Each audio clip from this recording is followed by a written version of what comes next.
사전에 꼭 저희가 인지를 해야 되는 게 지금 현재 아세렉토미의 그 리임버스먼트 인디케이션은 10cm 이상, 예, 아주 헤비 카시파이드 10cm 이상이거나 헤비 카시파이드 리전이 아니고서는 지금 삭감을 하는 경향이 있는데 실질적으로 이게 전체가 다 사례별 심사로 하고 있습니다. 그래가지고 그 인디케이션 외에 꼭 사용을 하는 경우에는 조금 잘 꼭 써야만 됐어야만 할 이유를 좀 잘 작성을 해주면 저희가 이제 부당하게 좀 조정을 당하는 일을 좀 피할 수 있지 않을까 싶습니다. 이게 아침에 졸리실까봐 잠깐.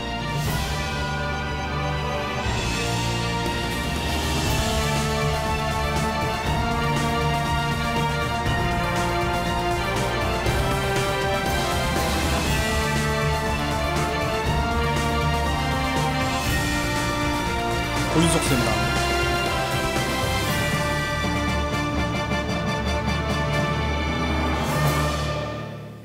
감사합니다. 이제 호크원이라고 들어왔죠. 예전에 뭐 터보혹, 실버혹 막 이렇게 짬뽕이 돼 있었는데 그냥 퉁쳐가지고 통합을 해서 호크원이 나왔습니다. 이 미국에서는 6 프렌치를 많이 쓰는데 우리나라에는 아직 6 프렌치가 안 들어와 있고 7 프렌치로 돼 있고요.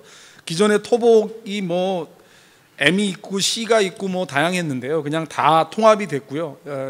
S냐 X냐 이게 이제 그 커터부터 그 워킹 랭스가 9cm냐 6cm냐에 따라서 두 종류만 있습니다. 기존에 비해서 RPM이 더 늘어났고요. 뭐 드라이브 셰프트가 더 임프루먼트 됐다, 블레이드 디자인이 바뀌었다 이렇게 얘기를 하고 이 앵글이 조금 더 커졌습니다. 그러면서 이 월에 닿는 그 접점이 좀 더 많아지면서 이센트릭한 리전을 좀 더 잘 깎을 수 있을 것이다라고 주장을 하고 있습니다. 로테이셔널 아세렉토미 제트스트림은 이제 호크원하고 달리 얘는 이제 원심형으로 깎는 거죠. 원심형으로 깎는 거고 블레이드가 달려 있습니다. 아까 안철민 쌤이 블레이드 다운, 블레이드 업 말씀하셨는데요. 이 블레이드를 업을 하느냐, 다운을 하느냐에 따라서 깎을 수 있는 직경의 차이가 좀 나타나게 되고요. 호크원은 그냥 카테타만 저희가 쓰면 되는데 제트스트림은 안타깝게도 저희가 이 콘솔을 사야 됩니다. 그래서 이게 좀 가격적인 좀 부담이 있고요. 아스피레이션 기능이 있어서 일부 병원에서는 오프레이블로 어큐트 스롬보틱 오클루전 같은 경우에도 이 제트스트림을 아세렉토미 목적이 아니라 스롬벡토미 목적으로도 사용을 하고 있습니다. 데피니티브 엘리 스타디를 보면은 사실은 조금 실망스러웠습니다. 아까 안철민 선생님 말씀하셨지만 이게 뭐 80% 요즘 DCB 전부 다 80% 이상 나오고 있는데 1년 페이턴시가 한 78% 정도밖에 안 나왔고요. 제트스트림 레지스트리에서도 보면은 프라이머리 페이턴시가 70% 후반대 정도 나왔습니다. 그래서 이 사실은 아세렉토미가 아직까지도 광범위하게 인디케이션을 인정받지 못하는 가장 큰 이유 중에 하나도 프라이머리 페이턴시가 아주 괄목할 만한 임프루먼트를 보이지 못했기 때문입니다. 그래서 이제 그 이유들을 여러 가지 살펴봤는데 이제 뭐 아까 말씀드린 것처럼 이제 칼슘이 큰 역할을 한다라는 얘기도 있고요. 병변의 길이가 길수록 당연히 더 나빠질 수도 있고 여러 가지 요인들이 있습니다. 이 파브리지오 퍼넬리가 되게 재밌는 데이터를 발표한 이래로 이 DCB랑 아세렉토미랑 같이 섞어갖고 해봤는데 포바 그룹에 비해서 DCB를 사용한 그룹이 아세렉토미를 같이 썼을 때 훨씬 더 좋다라고 되어 있습니다. 퍼넬리가 발표한 데이터 말씀드린 것처럼 카시피케이션이 360도에 가까울수록 드럭의 이펙트를 떨어뜨린다. 그래서 카시피케이션이 심한 경우에는 깎아라, 드럭을 쓰기 전에 깎아라라고 얘기를 하고 있습니다. 그래서 깎아봤더니 이 1년 TLR이 한 10%, 그러니까 프리덤 프롬 TLR이 한 90% 정도 되는 소견을 보였습니다. 그래서 말씀드린 것처럼 이 안철민 선생님 말씀하신 것처럼 데피니티브 AR 스타디가 아주 이제 가열차게 시작이 됐는데요. 이때는 이 메디트로닉이 아니고 코비디언이어가지고 그때는 그 스텔라렉스라는 그 DCB가 아직 보편화되기 전이어서 바이엘에 있는 파코케이스를 사용을 해서 스타디를 했습니다. 말씀드린 것처럼 길이가 긴 경우 전체적으로는 큰 차이는 없었는데요. 길이가 좀 긴 경우에서는 이 아세렉토미를 하고 DCB를 한 그룹이 조금 더 나은 거로 되어 있습니다. 근데 저는 개인적으로 여기서 좀 주목하고 있는 거는 이게 베일아웃 스텐팅이 현저히 감소를 했다는 거죠. 당연한 얘기입니다. 어떻게 보면 칼슘을 제거하지 않고 벽이 딱딱한 상태에서 그냥 DCB를 하는 것보다는 아세렉토미를 해서 리모델링을 한 다음에 DCB를 하는 게 훨씬 더 다이섹션 리스크, 플로우 리미팅 다이섹션 리스크를 줄이고 불필요한 베일아웃 스텐팅을 줄일 수 있다라는 얘기를 했고요. 이게 좀 저는 개인적으로 좀 많은 흥미를 유발을 했습니다. 그러면 이 디렉셔널 아세렉토미를 이용한 치료는 어떻게 하느냐? 이 환자는 이제 커먼 페모랄의 이센트릭한 스테노시스가 있는 환자고요.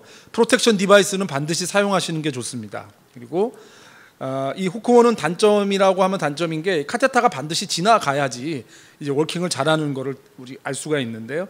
엔지오를 해서 이센트릭한 위치가 한쪽에 딱 몰리게 플로로스코피 각도를 잡으시고 이 윈도우가 깎으려고 하는 위치에 정확하게 위치한 거를 보면서 푸시를 하면서 깎아내립니다. 이러면서 잘 깎이면은 소리가 달라지죠. 소리가 달라지면서 손의 저항도 느끼실 수 있고요. 그냥 계속 깎습니다. 계속 깎고요. 보시면 이제 많이 줄어들었는데 그 다음에 이제 로우 프레셔로 드러코티드 벌룬을 하고 이제 증상을 호전시키고 리바스큘라이제이션에 성공을 했습니다. 디렉셔널 아세렉토미는 초당 한 1mm 정도 속도로 천천히 진행을 하고요. 진행하고 나서 요게 이제 좀 열리면은 이렇게 부르르 떨립니다. 진동처럼 이렇게 흔들리게 되는데 그렇게 되면 결과가 좋다라는 것을 반증을 할 수 있고 끝에를 열지 않고 아스퍼레이션, 렉스라는 버튼을 누르면서 이제 아스퍼레이션을 좀 해서 혹시나 발생할 수 있는 디스탈 엠볼리즘을 좀 줄이는 역할을 합니다. 그래서 이제 제가 이제 좀 가정을 해서 이런 경우에는 아세렉토미가 좀 효과가 있을 것이다. 이런 경우에는 좀 더 우리가 아세렉토미를 좀 페이버해야 되지 않을까라고 생각하는 부분을 좀 말씀드리겠습니다. 이 환자는 치료했을 당시에 49세였습니다. 당뇨를 앓은 지가 오래됐고요. 운두가 있는 환자였습니다. 병변은 사실은 좀 되게 심플한 병변이었고요. 어떤 치료를 해도 결과는 그렇게 나쁘지 않을 거라고 생각을 했습니다. 근데 이렇게 이센트릭한 리전이었고 저는 사실은 DCB를 생각을 했었는데 다이섹션 리스크가 좀 있을 거라고 생각을 해서 이 환자 그래서 아세렉토미를 했고요. 아세렉토미를 했고 시술을 마쳤습니다. 이 환자가 이 당시에 49세였는데 연예인들 보니까 이 환자들랑 동갑인 연예인들입니다. 이 사람들 몸에다가 스캐폴드를 넣기가 너무 미안하겠더라고요. 너무 젊은 사람이어가지고 그래서 어떻게 하면은 메탈을 좀 넣지 않고 버텨볼까 해서 아세렉토미를 사용을 했습니다. 물론 아마 지금 인디케이션 기준이었으면은 조정을 당했을 것 같은데요. 좀 제가 시술 기록지를 잘 써서 다행히 큰 조정은 없이 넘어갔습니다. 그래서 좀 젊은 사람들한테 우리가 만약에 리브 나핑 비하인드라고 하죠. 이 스텐트를 쓰는 거를 좀 꺼려하시는 분들이라면 스텐트 발생 리스크가 좀 높은 환자들, 카시피케이션이 심하면서 좀 이센트릭한 위치에 있다면 우리가 아세렉토미를 좀 고려해 볼 수 있지 않을까라고 생각이 듭니다. 이 환자도 병변 자체는 되게 심플한 환자인데 당뇨가 있으면서 DCB를 했는데 3개월이 채 못 가서 다시 스테노시스가 오고 다시 스테노시스가 오는 이런 계속 환자를 보였습니다. 그래서 아세렉토미를 하고 이 환자는 이제 DCB를 저희가 활용을 해서 잘 됐고 14개월 동안 클리니컬 드리븐 TLR이 없이 잘 유지를 하셨었습니다. 그래서 이 데피니티브 엘리 트라이얼에서 이제 실질적인 전체적인 프라이머리 페이턴시는 조금 실망스러웠는데요. 이게 이제 재밌는 게 DM 그룹하고 넌 DM 그룹하고 결과가 비슷했습니다. 그러니까 우리가 당뇨와 비당뇨를 구별했을 때 비당뇨 그룹이 당뇨 그룹보다는 좀 더 좋은 거로 되어 있는데 당뇨에서 역으로 이제 비당뇨와 차이가 없을 정도로 우수한 결과를 보였다라고 생각을 할 수도 있습니다. 그래서 이런 당뇨 환자 같은 경우에 드럭의 반복적인 리스테노시스가 발생한다면 우리가 아세렉토미도 한번 고려해 볼 수 있지 않을까라고 생각을 해볼 수 있습니다. 그리고 저 같은 경우 아까 안초민 선생님도 보여드렸지만 저 같은 경우에도 이 조인트 에리어에는 1차적으로 아세렉토미를 고려합니다. 이 환자는 너니넨스 CT고요. 카시피케이션이 퍼플리티얼 아터리를 완전히 인케이스먼트를 하고 있고요. 레프트 퍼플리티얼 아터리입니다. 예, 거의 니어 토탈 오클루전이고 가이드 와이어를 열심히 통과시켜서 엠볼리 프로텍션 디바이스를 디스탈 퍼플리티얼 아터리에 위치하고 이제 달트의 문제점이 요거죠. 이게 잘 안 지나갑니다. 제트 스트림은 그냥 저희가 카테타를 미리 지나가게 할 필요가 없어서 그냥 쓱 밀면 되는데 이 호크원은 미리 카테타가 지나가야 됩니다. 그래서 프리볼룬을 좀 해야 되는데 이 프리볼룬을 많이 하면 아세렉토미의 의미가 퇴색하죠. 바로 트라우마를 많이 주니까. 그래서 이 프리볼룬을 보통 한 2mm나 2.5mm로 작은 볼룬을 사용하게 되는데 그게 여의치 않을 때가 있습니다. 이따 뒤에 보여드리겠습니다. 그래서 호크원으로 열심히 깎고 그 다음에 DCB를 하고 끝났습니다. 근데 잘 이렇게 많이 걷어져서 끝났는데요. 이제 이런 경우, 아까 같은 경우에도 그렇고 이런 경우, 이 조인트 에어리어의 문제점이 뭐냐면 디스탈에 이제 바이퍼케이션 하는 구조물이 있다는 겁니다. 바로 이제 커먼 페모랄 같은 경우에는 이 딥이 있죠. 이 환자는 도마토마요사이티스에 이렇게 토탈 오클루전, 헤비 카시파이드 리전이 라이트 커먼 페모랄 아터리에 있는 환자분이시고요. 통과는 뭐 어찌어찌 잘 했습니다. 통과는 트루루맨으로 잘 통과를 해서 프리벌룬을 하고 엠볼리 프로텍션 디바이스를 대고 열심히 이제 터보 호구로 깎은 다음에 이제 DCB를 어드미니스트레이션 했는데 이 정도에서 멈췄습니다. 더 사실은 좀 깎고 싶었는데 더 못 깎은 이유가 딥페모랄로 가는 플로우가 감소를 계속 하더라고요. 플로우가 슬러기시해지고. 그러니까 이론적으로는 이 중력 때문에 좀 더 이 SFA 쪽으로 좀 더 많이 내려갈 거라고 생각을 해서 프로텍션 디바이스를 이쪽에다 걸었는데 이 환자는 딥페모랄로 굉장히 많은 이 깎은 것들이 날아가면서 브랜치 베슬 몇 개가 플로우가 떨어졌습니다. 그래서 이거 더 이상 깎다가는 딥페모랄 아터리에 이제 회복할 수 없는 오클루전을 만들겠다 싶어서 시술을 여기서 마쳤습니다. 그래가지고 이게 플레이크가 있고 우리가 바이퍼케이션 리전에 아세렉토미를 할 때 엠볼리 프로텍션 디바이스를 어떻게 위치를 하고 한쪽 아터리는 포기를 해야 되는 건지, 이 문제점은 이제 커먼 페모랄 아터리랑 디스탈 퍼플리티알 아터리 둘 다 이제 고민이 되는 부분입니다. 자, 이런 경우가 참 되게 난감한데요. 카시피케이션이 굉장히 심한 레프트 디스탈 SFA 퍼플리티알 아터리 리전입니다. 보시면은 오클루전은 아니거든요. 오클루전은 아니라서 가이드와이어는 그렇게 어렵지 않게 지나갔습니다. 그리고 2.5mm 벌룬으로 뭐 이건 백발백중 호크호는 못 지나갈 것 같아서 이미 2.5mm 벌룬으로 프리벌룬을 했습니다만 호크호는 못 지나갑니다. 그래서 3mm를 했습니다. 못 지나갑니다. 그래서 눈물을 머금고 이제 4mm까지 올리면은 내가 지금 이 환자한테 아세렉토미를 하는 게 의미가 있냐는 이제 자괴감에 빠지게 되죠.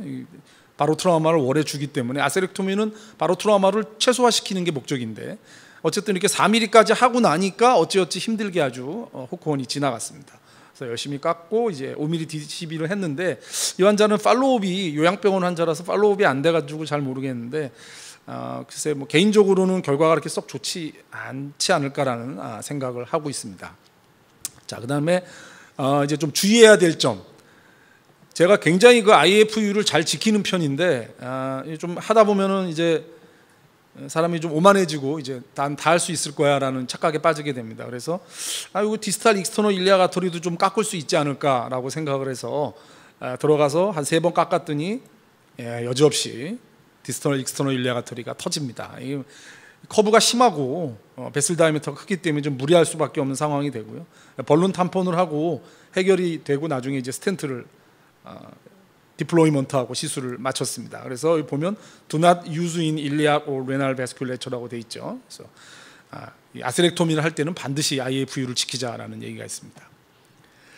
그리고 이 환자는 이제 인스텐트 오클루전입니다. 저희가 여러 번 수술도 하고 스텐트도 하고 했는데 계속적으로 문제를 일으켰고요. 2014년에 스텐트를 댔는데 역시 토탈 오클루전입니다. 보시면은 SFA 전장에 걸쳐서 오클루전이고 아주 힘들게 인스텐트로 들어가서 지나갔습니다. 엠볼리 프로텍션 디바이스를 대고 14 가이드와이어 베이스에서 이 환자는 블레이드업을 안 하고 그냥 2번 패싱만 했는데도 아주 결과가 우수했습니다. 디스탈이 조금 지저분하긴 하지만 DCB를 5기압 정도에서 아주 프레셔를 많이 주지 않고 깔끔하게 잘 시술을 마쳤습니다.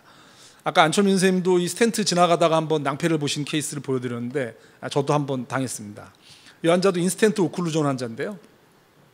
가이드와이어가 스텐트 안으로 아주 예쁘게 잘 들어가 있습니다. 어디 하나 치우친 데 없어 보이고 잘 지나가고 있는데 중간쯤 가다가 갑자기 이 환자도 블레이드업을 안 했었습니다. 블레이드업을 안 했는데 제트 스트림이 스텐트 옆에 탁 붙으면서 멈춰버렸습니다. 환자는 이제 통증을 느끼기 시작했고요.